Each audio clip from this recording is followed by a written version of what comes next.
Chapter 1. The Changed Lock. On that bitter morning, he returned home with his heart shattered beyond repair. But as he turned the key in the door, he discovered his life was about to be crushed in a way no one could possibly imagine. What should have been the sanctuary of his soul suddenly transformed into the stage for the deepest pain and the cruelest of humiliations. And it's precisely in that moment when it seemed nothing more could be stripped away from a man in mourning that the truth begins to unfold. A truth so devastating that it would not only change the destiny of an entire family, but would also reveal to the world just how far the betrayal of those we love most can reach. The silence behind that locked door wasn't simply about a changed lock. It was the beginning of a revelation that no one was prepared to hear. The rain lashed sideways against the dark stones of the small village of Connemara when Seamus O'Riordan, 73 years old, returned from his wife's funeral. The Irish weather had turned vicious, as if the heavens themselves were mourning Ellen's passing.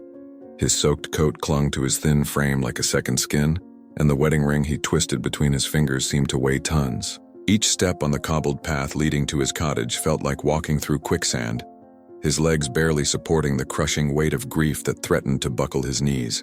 As he stood before the door of his own home, the sanctuary where he and Ellen had shared 42 years of marriage, he tried to turn the key with trembling hands, but the iron wouldn't budge. The lock had been changed. The old man pressed his forehead against the damp wood, his breath fogging the familiar green paint that Ellen had chosen because it reminded her of the rolling hills of County Clare, where she'd been born. Unable to understand what was happening, his heart began to race with a panic he hadn't felt since the day the doctors first uttered the word, cancer. On the other side of that locked door, he knew his son was inside. Cian, the boy who had once run to him with scraped knees, who had learned to fish in the streams that wound through these ancient lands, who had promised his dying mother that he would care for his father. The cruel irony wasn't lost on Seamus that whilst Ellen lay cold in the ground at St. Columba's Cemetery, strangers, or worse, his own blood, were warming themselves by the very hearth he had lit every evening during her illness. The scene felt like a cruel trick of fate, orchestrated by forces beyond his comprehension. Hours earlier, Seamus had bid farewell to Ellen ní Bronine, his companion of 42 years, before a packed church that smelled of lilies and sorrow. The entire village had come to pay their respects. Shopkeepers who had known Ellen since childhood, farmers whose wives had shared tea and gossip with her over kitchen tables, children whose scraped knees she had bandaged with gentle hands and kind words. Whilst he trembled with grief before the mahogany coffin that seemed impossibly small to contain a life so large, his son, Cian O'Riordan, had arrived in a new BMW, its black paint gleaming obscenely against the gray stone of the ancient church. He was late, wearing an Italian suit that cost more than most villagers earned in 3 months, and dark sunglasses that he didn't remove even inside the sacred temple. The sight had sent whispers rippling through the congregation like wind through wheat fields. His daughter-in-law, Siobhan Byrne, had followed behind him, tottering on heels unsuitable for the uneven churchyard stones, wearing a vibrant red dress, to his mother-in-law's funeral. The color was so shocking, so inappropriate, that it seemed to suck the air from the church. The older women murmured in shock, their Irish propriety offended to its core, but Cian didn't care. During Father O'Sullivan's heartfelt homily about Ellen's devotion to community and family, Cian exchanged messages on his mobile phone, the blue light from the screen casting an eerie glow on his face as he remained indifferent to the sacred moment unfolding around him. From the wooden pulpit that had witnessed countless christenings, weddings, and farewells, when Father O'Sullivan asked if anyone wanted to say a few words about Ellen, Cian shook his head dismissively, as if the request were an inconvenience rather than an honor. The silence that followed cut through the air like a blade through butter, sharp enough to wound every heart present. Seamus tried to speak, his voice failing him as emotion clogged his throat like morning fog.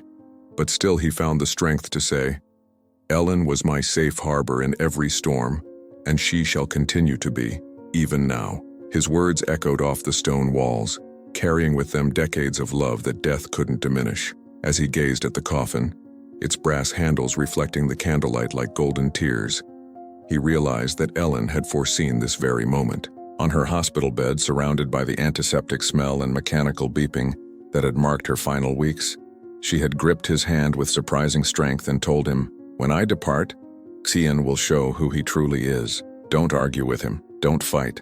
Just follow the instructions I've left behind. Trust me, my love." Her eyes, still bright despite the cancer ravaging her body, had held a certainty that unnerved him even then. And now, standing before the locked door of his own home, rain streaming down his weathered face like the tears he could no longer shed, Seamus knew his wife's prophecy was only beginning to unfold. The wind howled through the narrow streets of Connemara, carrying with it the salt-tinged air from the Atlantic and the whispers of neighbors who had begun to gather at their windows, drawn by the unusual sight of old Seamus standing helpless before his own threshold. Mrs. Flanagan from next door approached hurriedly, her shawl wrapped tightly against the storm, her face etched with concern and something that looked suspiciously like pity. She leaned close to his ear and whispered words that would shatter what remained of his world. "They were saying down at the pub that they've already sold the house, Seamus, and that tomorrow you'll have to leave." Chapter 2. The Solicitor's Call. 3 days after the funeral, Seamus still lived as though he were shrouded in a thick fog that refused to lift. The cottage that had once buzzed with Ellen's gentle movements and quiet humming now felt like a mausoleum, every corner echoing with memories that both comforted and tortured him. Cups of tea grew cold, untouched on the kitchen table where she used to read her morning prayers, their surfaces filming over like tiny mirrors reflecting his abandonment. The silence of the house pressed against his eardrums like the deep quiet of a tomb, broken only by the rhythmic ticking of the mantel clock that Ellen had wound religiously every Sunday after Mass. He found himself wandering from room to room, touching objects that still held her essence. The woolen throw draped over her favorite armchair, the reading glasses folded neatly beside her prayer book, the small bottle of lavender water she'd used to scent her pillow during the worst nights of her illness. Each item seemed to pulse with her presence, yet mock him with her absence. The cottage felt simultaneously too full of memories and too empty of life. It was on this third morning, as autumn rain drummed against the diamond-paned windows that Ellen had washed every Friday without fail, that the telephone rang.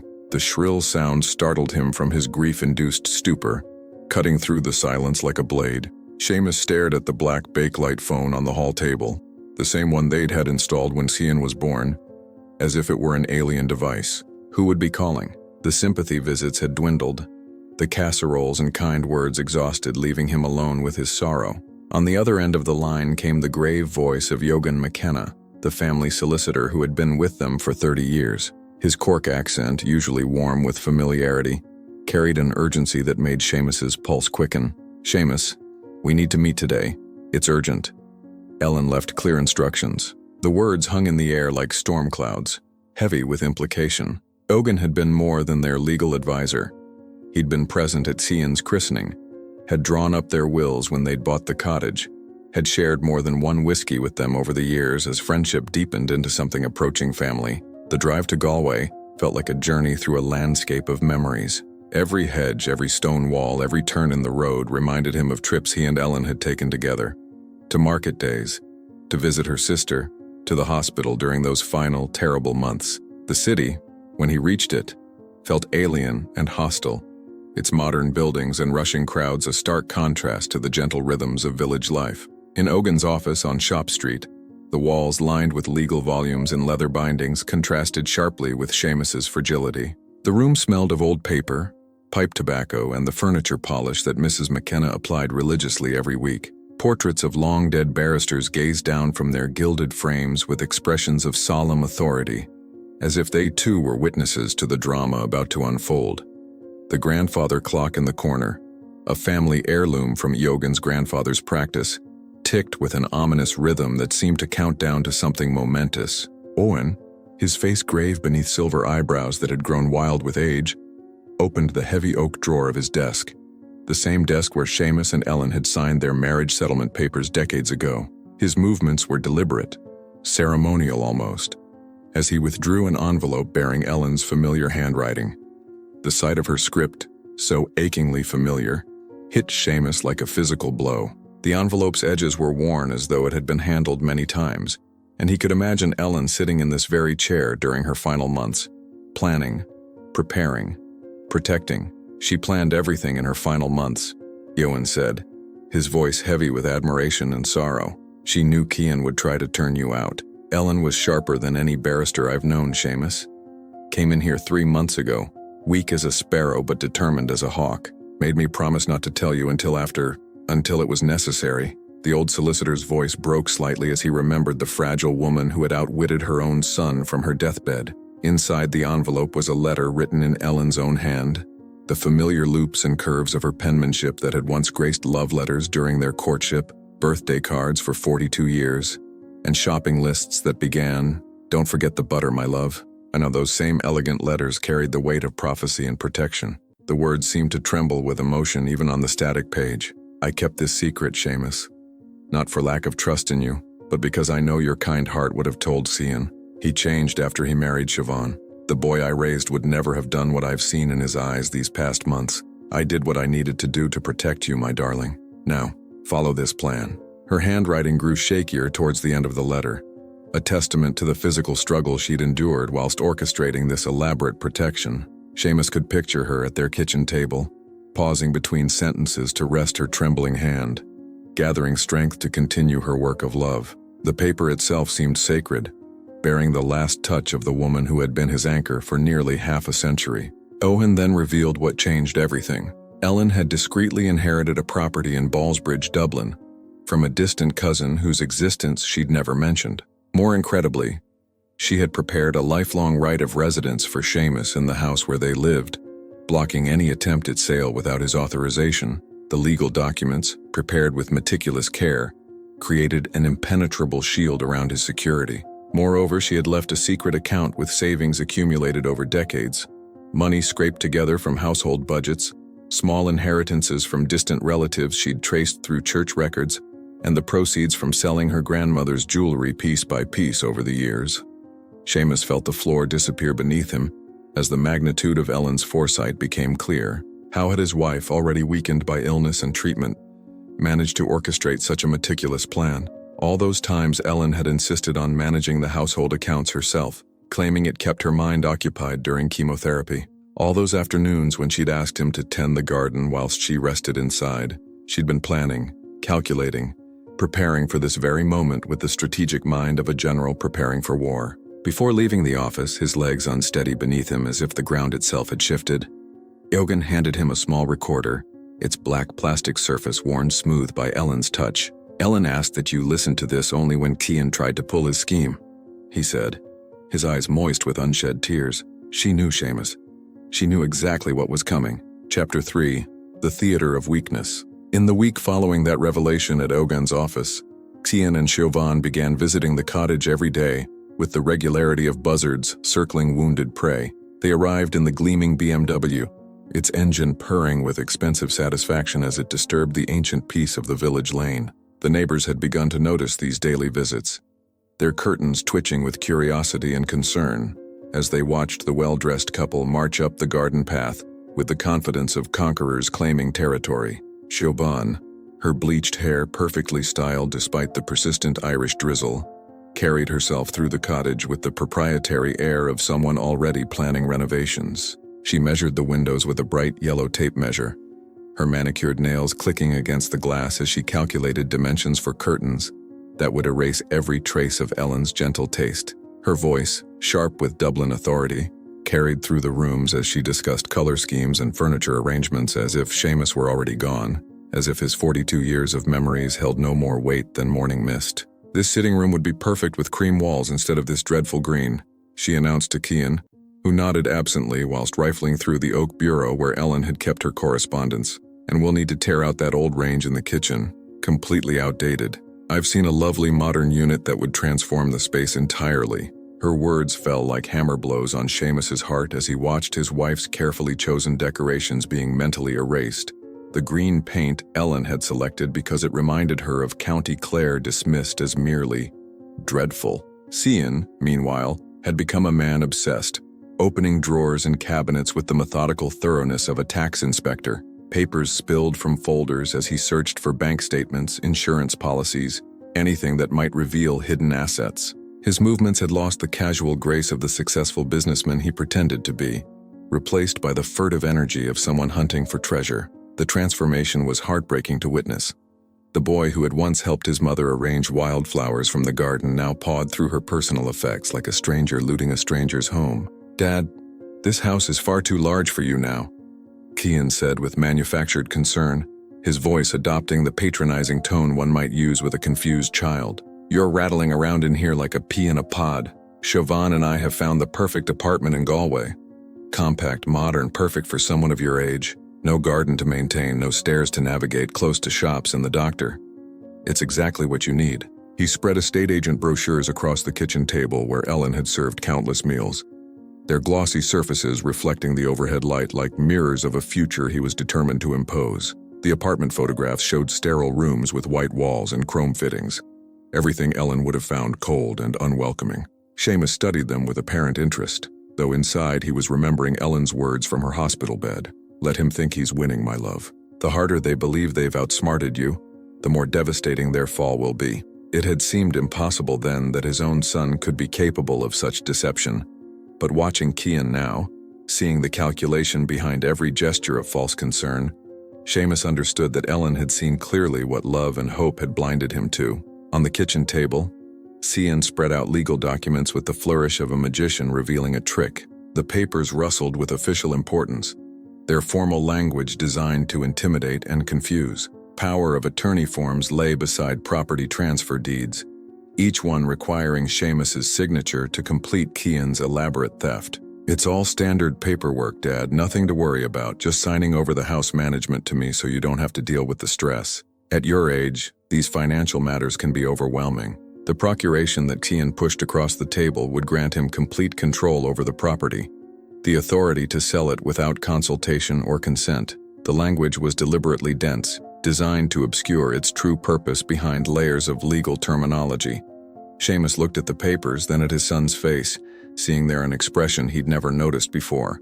The cold satisfaction of someone who believed he was moments away from victory. Seamus looked in silence at the procuration his son pushed across the table, the paper that would grant Cian control over everything Ellen had worked to protect. The document seemed to pulse with malevolent intent, its legal language crafted to steal his security whilst appearing to provide care. He knew, thanks to Ellen's preparations, that he didn't need to sign anything.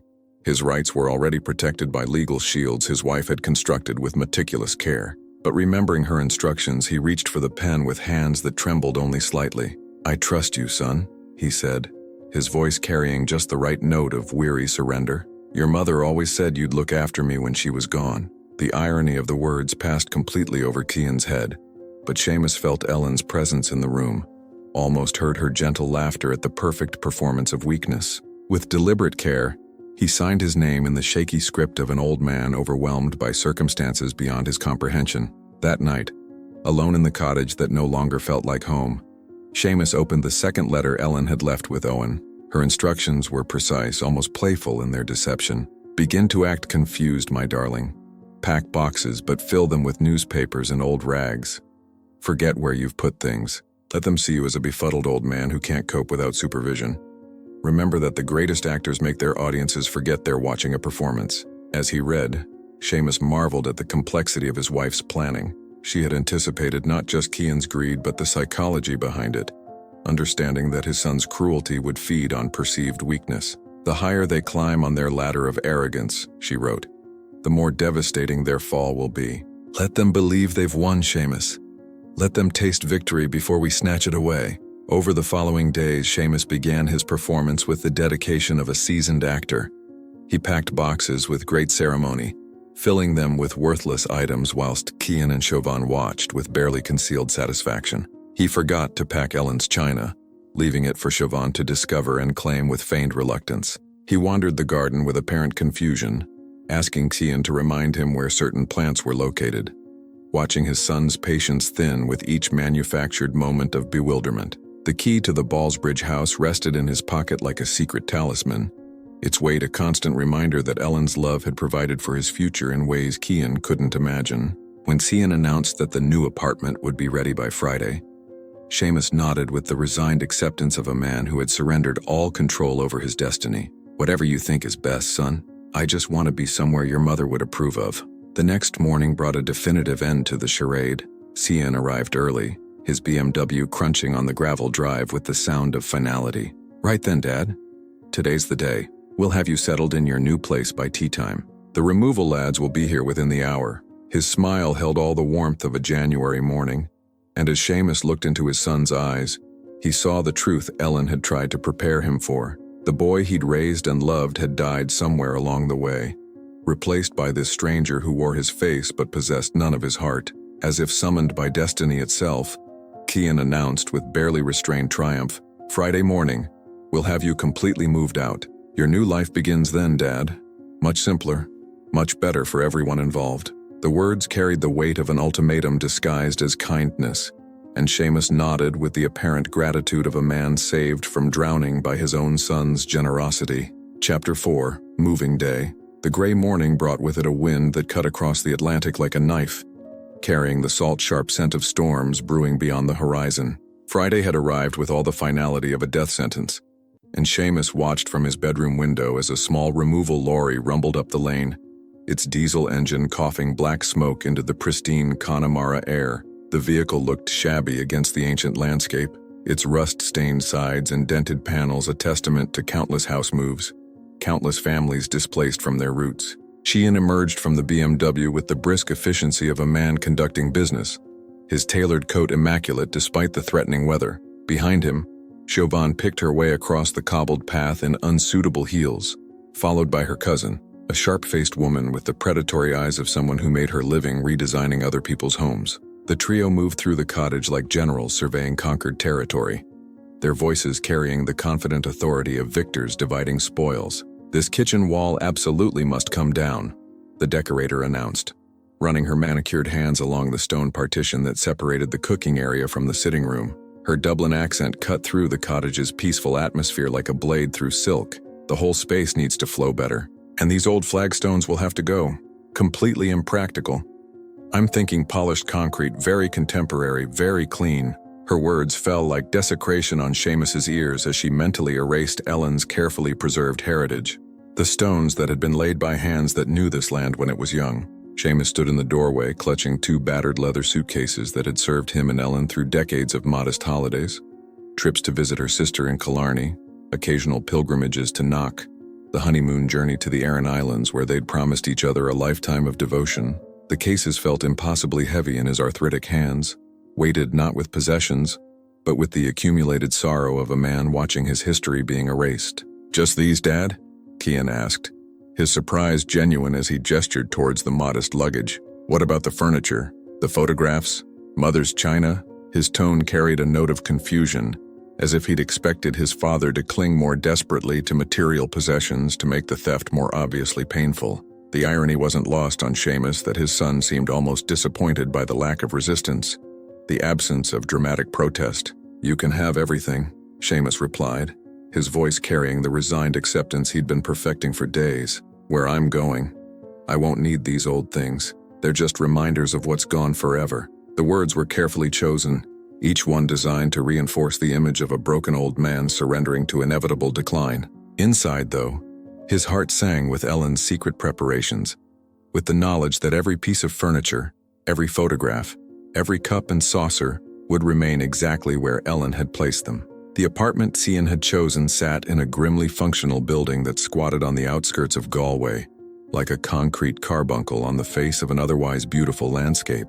The structure bore all the architectural charm of a 1960s housing estate, its gray render stained with decades of Irish weather, its small windows offering grudging views of a car park and the rear of a betting shop. The entrance smelled of disinfectant and despair, the sort of place where old people went to wait for death with dignity, stripped away by institutional efficiency. As they climbed the narrow stairs to the second floor, their footsteps echoing off the bare walls, Seamus felt the weight of his performance pressing down on him like a physical burden. The corridor stretched ahead with the grim functionality of a hospital ward, illuminated by fluorescent strips that cast a sickly pallor over the peeling paint. Door after door opened onto identical units, each one a cell designed to contain the remnants of lives that had once filled houses with laughter and love. Chauvin produced a key from her designer handbag with the flourish of a jailer opening a cell door. "Here we are, Seamus, your new home."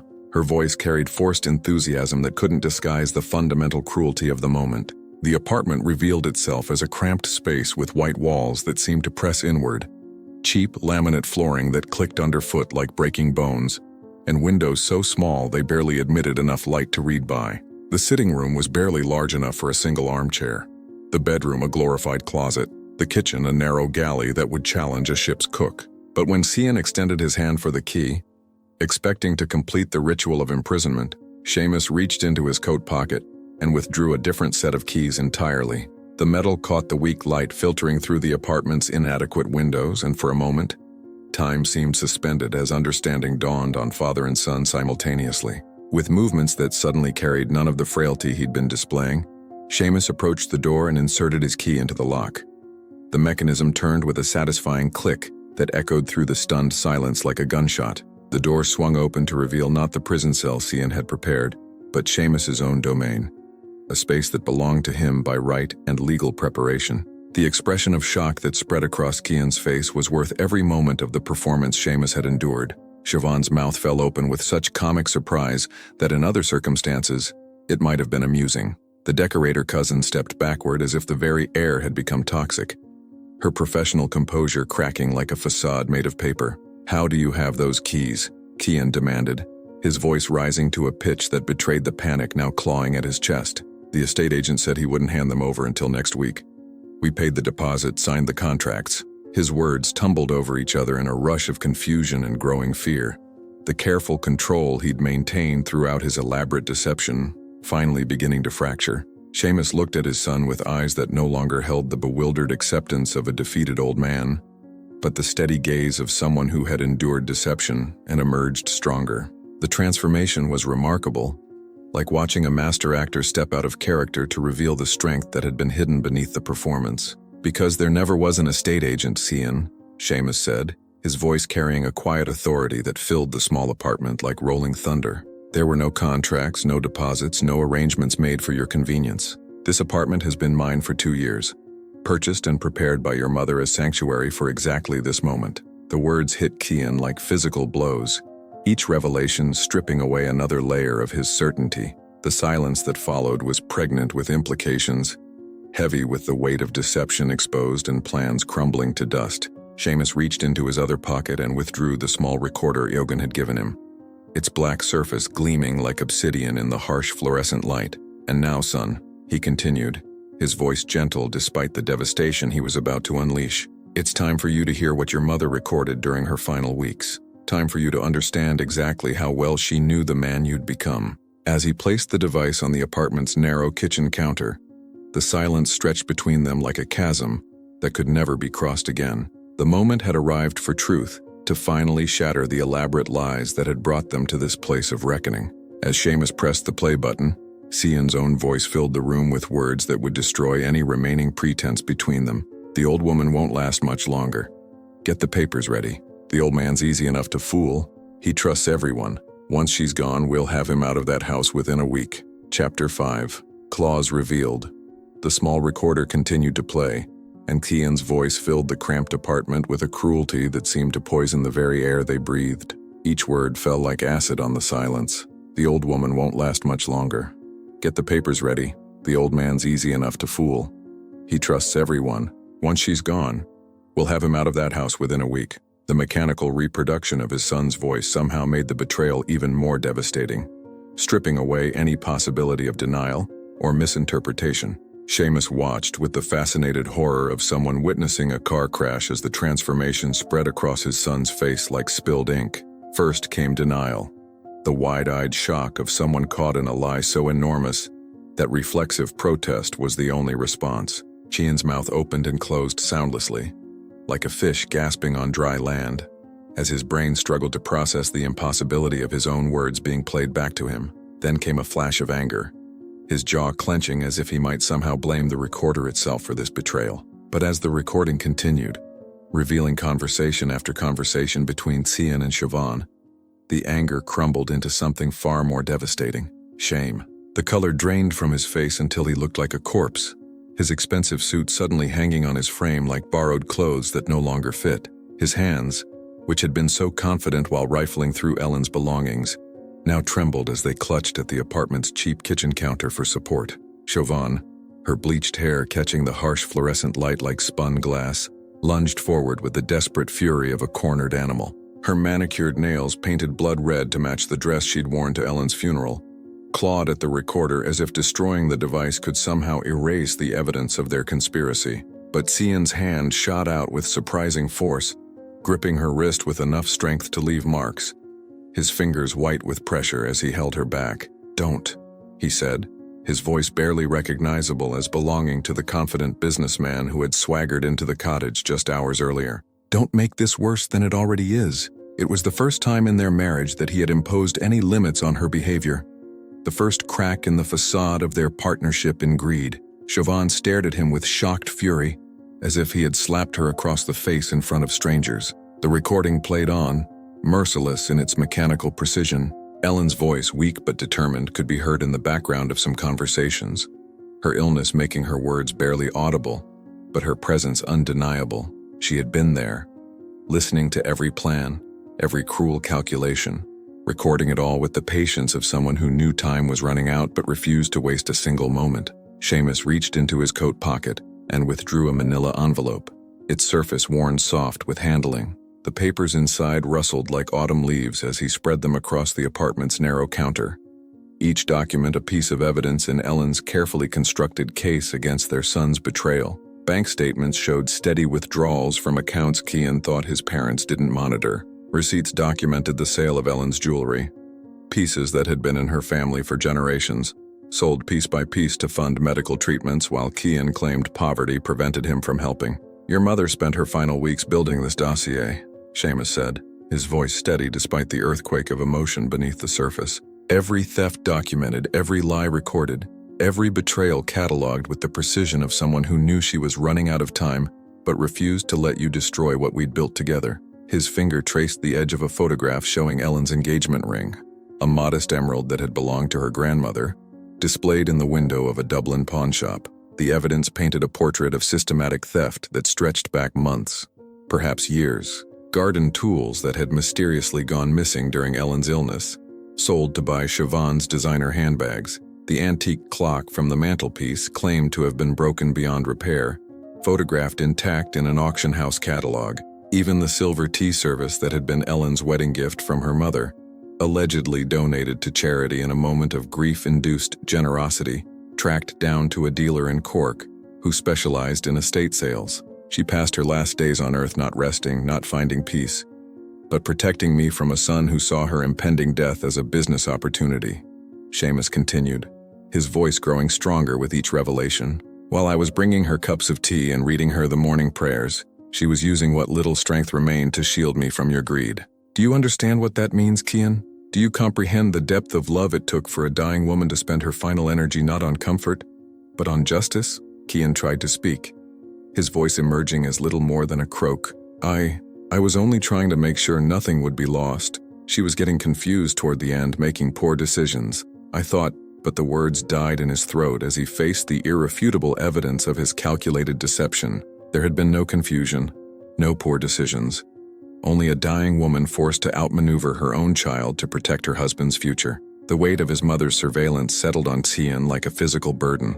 Every casual theft, every whispered plan with Siobhan, every moment when he'd thought himself clever had been observed and documented by the woman he'd dismissed as a confused invalid. The realization that Ellen had died knowing exactly what he'd become was more devastating than any legal consequence could ever be. Siobhan, seeing the tide turning against them both, attempted one final manipulation. "This is ridiculous," she snapped, her Dublin accent sharp with desperation.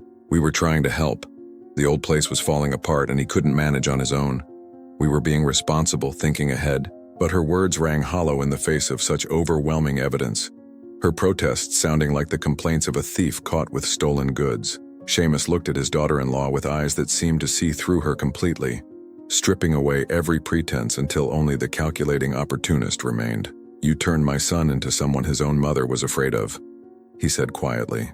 "You took a boy who once helped her plant roses in the garden and transformed him into a stranger who could record her dying gasps while planning his inheritance." The old man's composure was remarkable, his voice never rising above conversational level despite the magnitude of the betrayal he was revealing.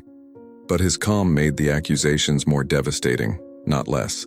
Like a judge pronouncing sentence with the weight of absolute moral authority. "You have 48 hours to reverse every fraudulent transaction, to return every stolen item, to undo every lie you've built your comfortable life upon, Seamus announced, his words carrying the finality of natural law. Fail to do so, and Eoin McKenna will deliver this entire dossier to the Garda station in Galway, and this time, there will be no family loyalty to protect you, no fatherly love to shield you from the consequences of your choices. The silence that followed was heavy with implications, thick with the weight of a family's destruction. Cian stared at the evidence spread before him like a map of his own moral bankruptcy, while Chauvin's face cycled through expressions of rage, fear, and desperate calculation. But Seamus wasn't finished. From his coat pocket, he withdrew one final envelope, this one smaller than the others, its surface bearing Ellen's handwriting in letters that seemed to tremble with emotion even on the static page.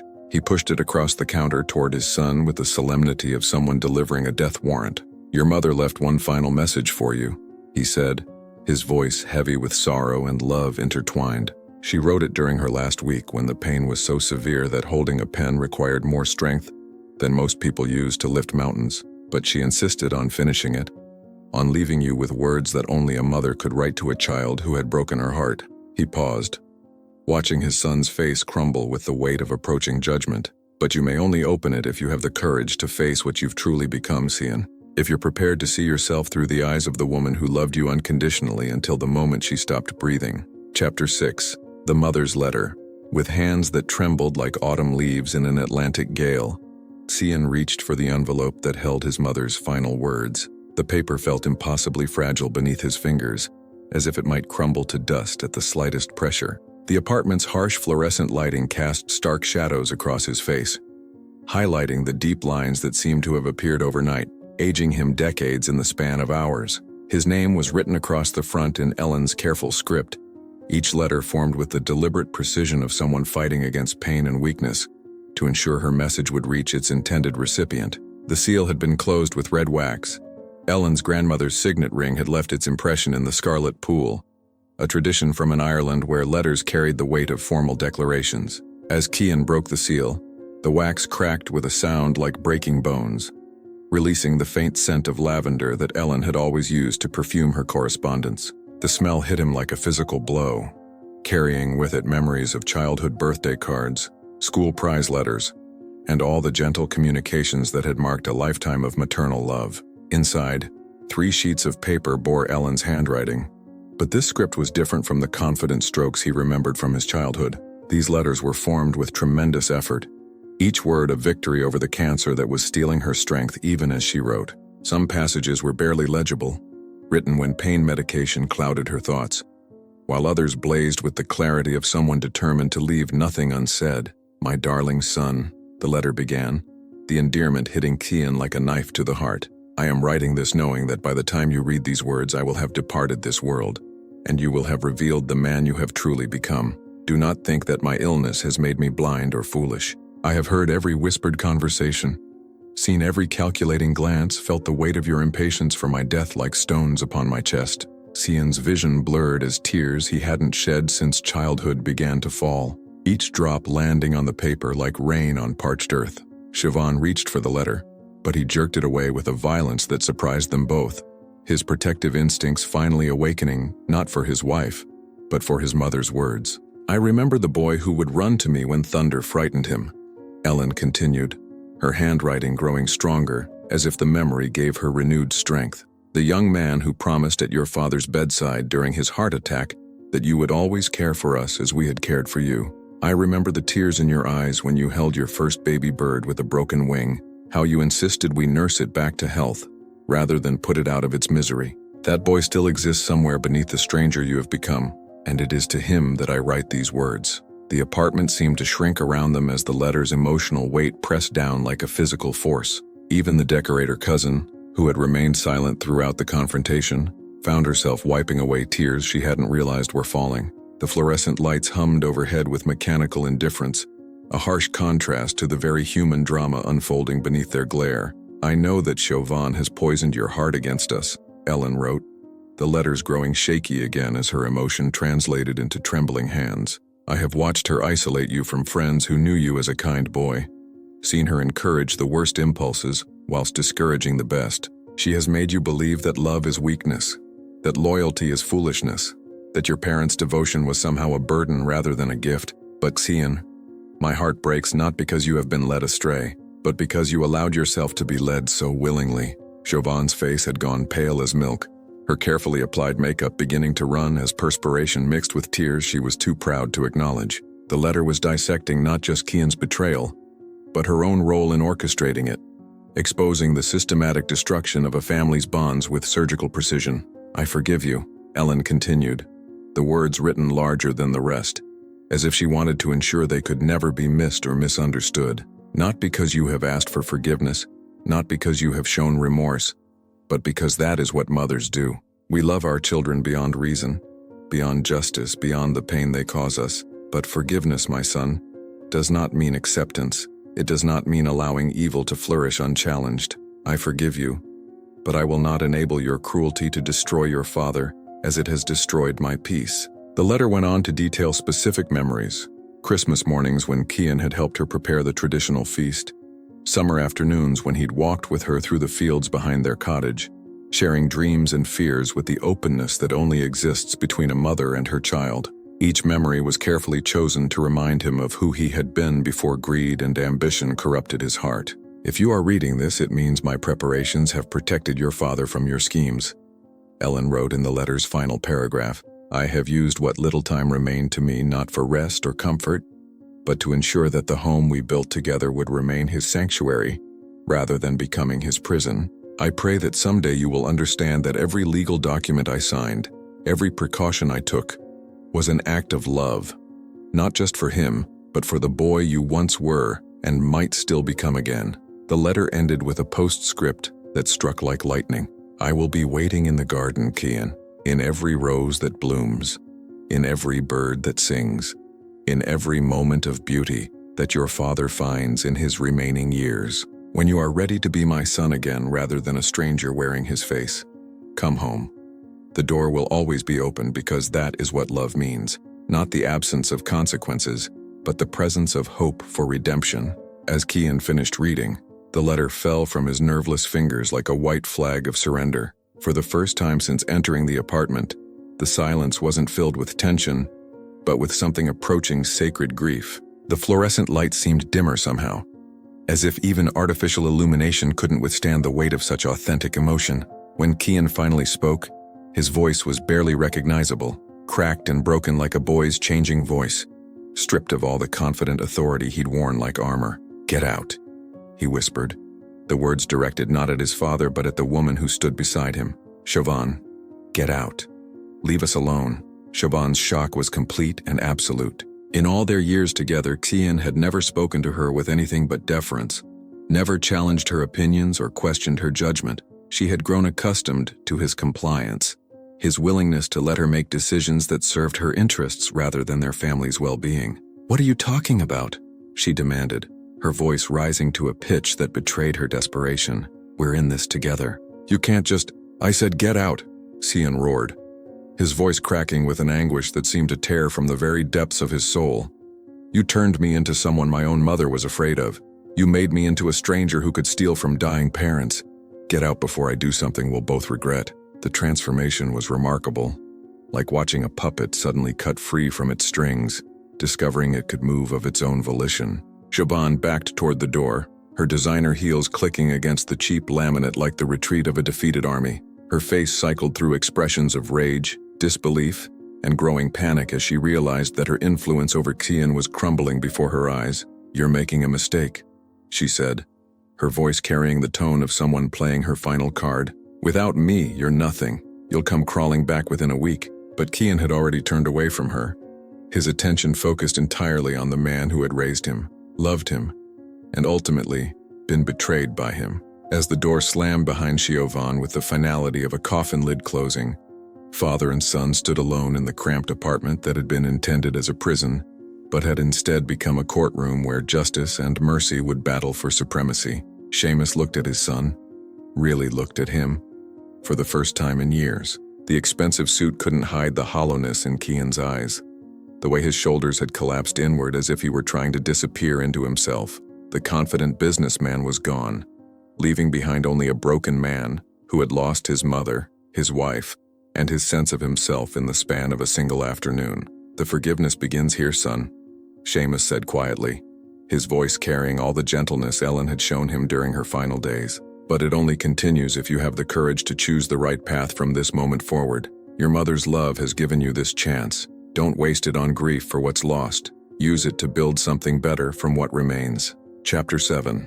Ellen's legacy. Months had passed since that devastating afternoon in the Galway apartment, and the cottage in Connemara had undergone a transformation that would have made Ellen's heart soar with pride. What Cian and Siobhan had intended to strip and sell had instead become something far more precious, a sanctuary for those whom the world had forgotten. Seamus had used Ellen's secret inheritance, combined with the modest proceeds from the Ballsbridge property sale, to create Teach Ellen, Ellen's House, a residential care home for elderly people who had been abandoned by their families or simply outlived everyone who had once loved them. The sitting room where Ellen had spent her final months now housed Mrs. Bridget O'Sullivan, a 90-year-old former teacher whose children lived in America and visited as often as Christmas cards arrived, which was to say, rarely, and with diminishing enthusiasm. The kitchen where Ellen had prepared countless meals became the heart of a small community, where residents gathered for morning tea and evening stories, sharing memories that would otherwise die with them. Each room carried a brass nameplate bearing not just the current resident's name, but a line about their life's work. Mrs. Kathleen Murphy raised 7 children and 23 foster children. The transformation hadn't been easy. Planning permissions, health inspections, staffing requirements. The bureaucracy had seemed designed to crush the spirit of anyone attempting such an endeavor, but Seamus had approached each obstacle with the patient determination Ellen had shown during her illness, treating every rejection as merely another problem to solve rather than a reason to surrender. The local council, initially suspicious of an elderly widower's ambitious plans, gradually came to understand that they were witnessing something extraordinary.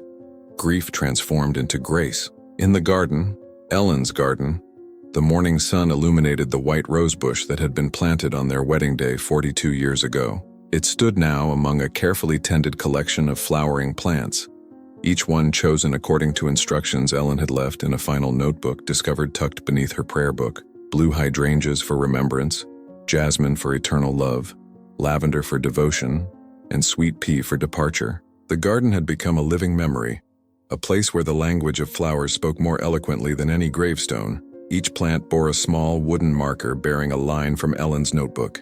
"Here, Seamus, take your morning tea and remember me without sorrow. In this corner, plant forget-me-nots for all the love letters we never had time to write. The jasmine by the kitchen window will carry my perfume through every summer evening you spend alone." Reading them was like receiving daily letters from beyond the grave, Ellen's voice whispering through leaves and petals. The residents of Teach Ellen had quickly learned that their host possessed an almost supernatural ability to sense when someone needed company. Old Paddy Connolly, a retired fisherman whose hands shook too badly to manage his teacup, would find Seamus beside him with steady hands and patient assistance. Mary Kate Flaherty, whose memory came and went like tide pools, never had to struggle alone when confusion clouded her thoughts. Seamus would appear with gentle guidance and endless patience. On this particular morning, the autumn air carried the scent of turf fires and approaching winter.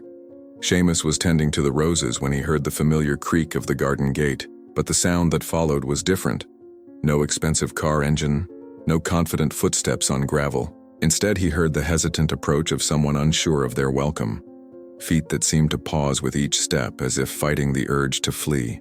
When he looked up from the white roses that Ellen had loved, Seamus saw his son approaching down the garden path. But this wasn't the Cian who had swaggered through these same gardens months earlier, measuring and calculating their worth. This man walked with the careful steps of someone carrying an enormous burden, his head bowed as if the weight of shame made it difficult to lift his eyes. Gone was the BMW.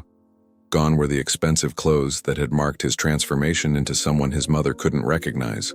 Instead, Cian wore simple clothes, dark jeans that had seen honest wear, a wool jumper that looked hand-knitted rather than designer-purchased, and boots suitable for walking on Irish soil rather than impressing Irish society.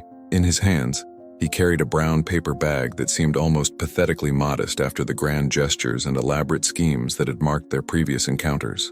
As he drew closer, Seamus could see that his son had aged years in the months since their confrontation.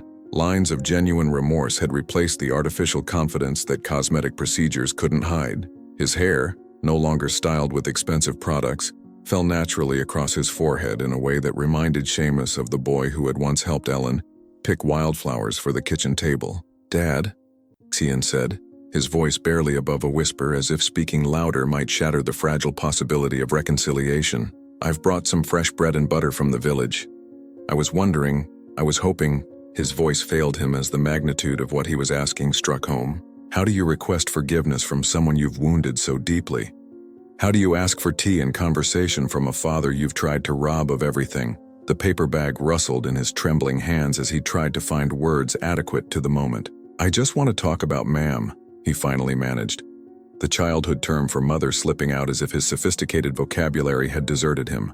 "I want to hear about how she was before I ruined everything. I want to understand what I threw away when I chose greed over love."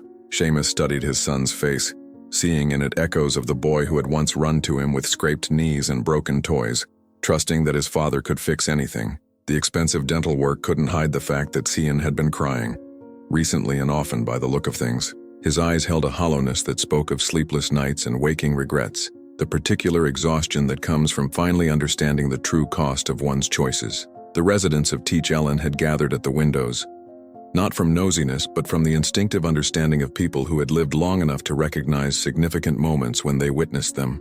Mrs. O'Sullivan dabbed at her eyes with a handkerchief, remembering her own estranged children. Paddy Connolly nodded with the approval of someone who knew that some words were too important to speak quickly. Behind Cian, the garden gate remained open, a symbol of the choice still before him. He could retreat to whatever life he'd built from the ashes of his marriage and his schemes, or he could step fully into this space that Ellen's love had created and protected. The morning light caught the tears threatening to spill from his eyes, and Seamus saw in them the reflection of every regret his son had been carrying.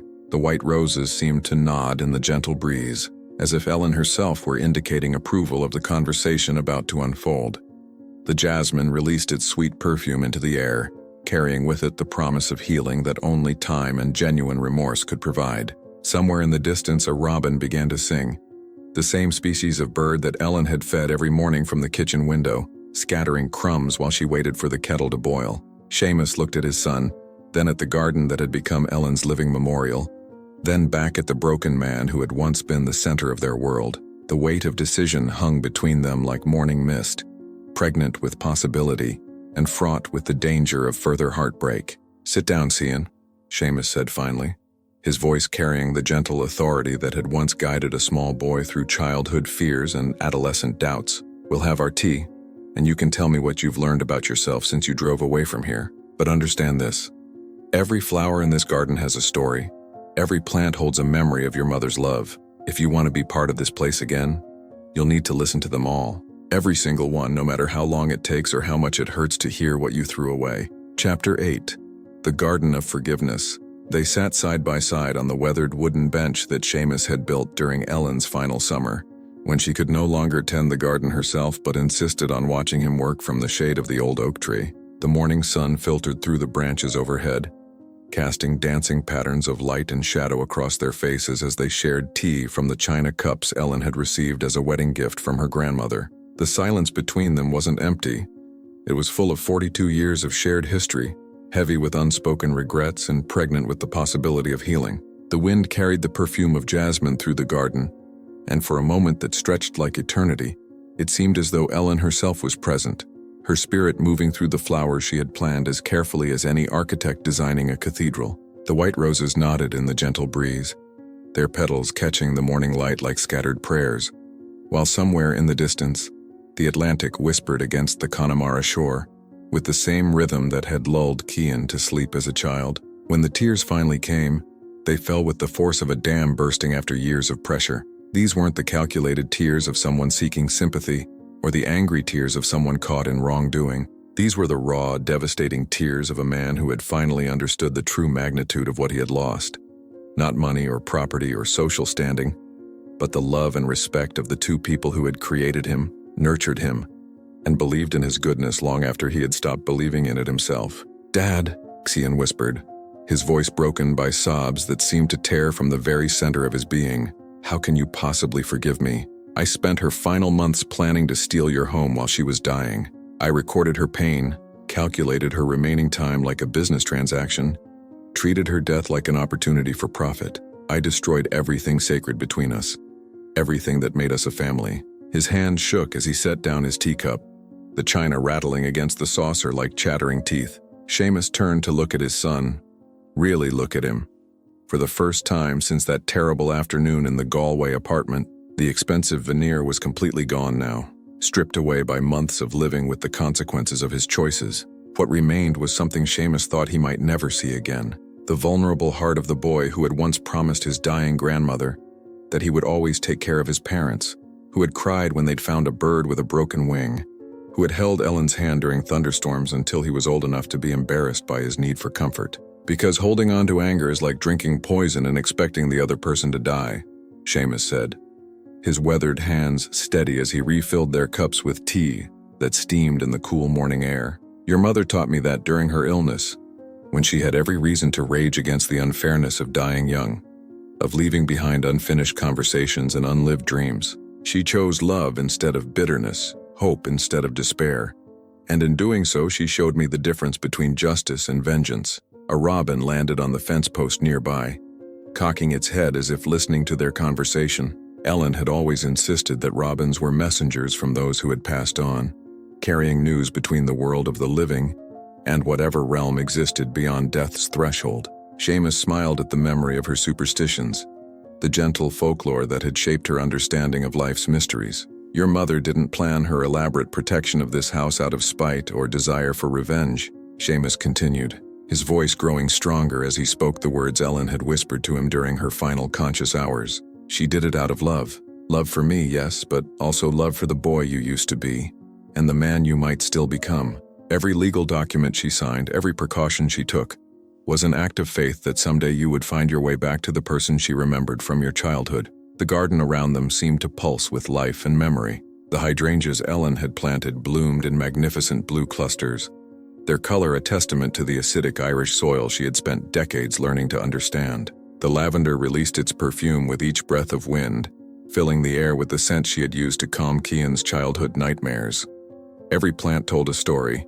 Every flower held a memory of the woman who had planned this living memorial with the same care other people devoted to their last will and testament. I don't deserve forgiveness, Cian said, his voice thick with the kind of despair that comes from truly understanding one's own capacity for cruelty.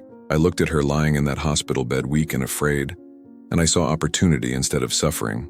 I heard her labored breathing and calculated how much longer I'd have to wait. What kind of person thinks such thoughts about their own mother? What kind of son becomes impatient for his parents' death? The question hung in the air like smoke from a turf fire, acrid and impossible to ignore. Seamus reached over and placed his hand on his son's shoulder, feeling the tremor of grief that ran through Cian's entire body like an earthquake's aftershock. The physical contact seemed to break something fundamental in his son's defenses, and Cian collapsed forward, his face buried in his hands as decades of accumulated selfishness and its consequences crashed over him like a tsunami of regret. The kind of person who lost his way, Seamus said simply. The kind of person who confused acquisition with achievement, who mistook having things for being someone important. The kind of person who needed to fall completely before he could remember how to stand. His words were gentle but unflinching, offering neither false comfort nor harsh condemnation. Your mother saw through to the heart of you, Cian, even when you couldn't see it yourself, even when your actions betrayed everything she had taught you about love and loyalty and honor. They sat in silence for several minutes, father and son united in their grief for different but connected losses. Seamus mourned the woman who had been his anchor for 4 decades, while Cian mourned the version of himself that had died somewhere in the pursuit of wealth and status, the boy who had vanished so gradually that no one had noticed his disappearance until it was almost too late to stage a rescue. I want to help, Cian said suddenly, his voice gaining strength as purpose began to crystallize from the chaos of his emotions. With the garden, with the house, with whatever you're building here in her memory, I want to work with my hands instead of just my calculator. I want to create something beautiful instead of just acquiring something valuable. I want to honor her memory instead of profiting from her death. He looked up at his father with eyes that held a desperate hope. Will you let me try? Will you give me the chance to prove that some part of the boy she loved is still alive in here? Seamus smiled for the first time in months, an expression that transformed his weathered face and made him look years younger. The sight of genuine hope replacing calculation in his son's eyes was worth more than all the legal protections Ellen had arranged, more valuable than all the property and savings she had accumulated through a lifetime of careful management. "Then start with the white rose bush," Seamus said, pointing to the magnificent plant that had anchored their garden for over 4 decades. "That was the first thing your mother planted after we moved into this cottage, on the day we promised each other that we would never abandon hope. Never stop believing in the possibility of new growth even in the darkest seasons. If you're going to find your way back to being my son instead of a stranger wearing his face, that rose, her rose, is where your redemption begins." As they rose from the bench together, Xian moving with the careful reverence of someone entering a sacred space. The morning sun broke through the clouds with sudden brilliance.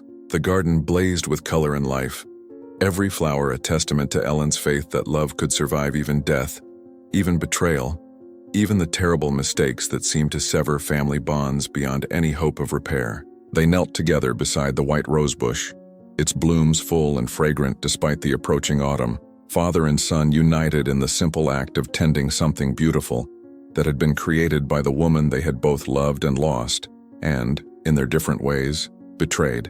As their hands worked the soil Ellen had blessed with her tears and her laughter, her dreams and her forgiveness, the garden seemed to exhale a sigh of satisfaction, as if the earth itself approved of this act of reconciliation. In the distance, church bells began to ring the hour, their bronze voices carrying across the Connemara landscape with the same melody that had marked Ellen's baptism, her wedding, and her funeral. But today their song seemed different. Not a lament for what was lost, but a celebration of what could still be found. As father and son worked together in the garden of memory and hope, Ellen's voice seemed to whisper through the wind and the flowers, carrying a message that would echo in their hearts long after the roses had finished blooming. Love never abandons those who refuse to abandon love. It simply waits, patient as seasons, for the moment when hearts are ready to bloom again. In the end, we discovered that the true legacy wasn't found in the walls of a house nor in the figures of a bank account, but in the love that survives even when all seems lost. How many times in life do we allow ourselves to be blinded by pride or greed, forgetting that one day only the memory of who we were to those we loved will remain? And you, if you were in his place, would you choose revenge or would you have the courage to forgive? Perhaps this is the greatest lesson. Forgiveness doesn't erase the wounds, but transforms pain into strength to carry on. Because living whilst carrying hatred is like drinking poison and expecting the other person to suffer. And in the end, peace only comes to those who have the courage to liberate their hearts. If this story touched you, please like, share, and follow us to hear other stories that make the soul reflect and the heart feel. The end.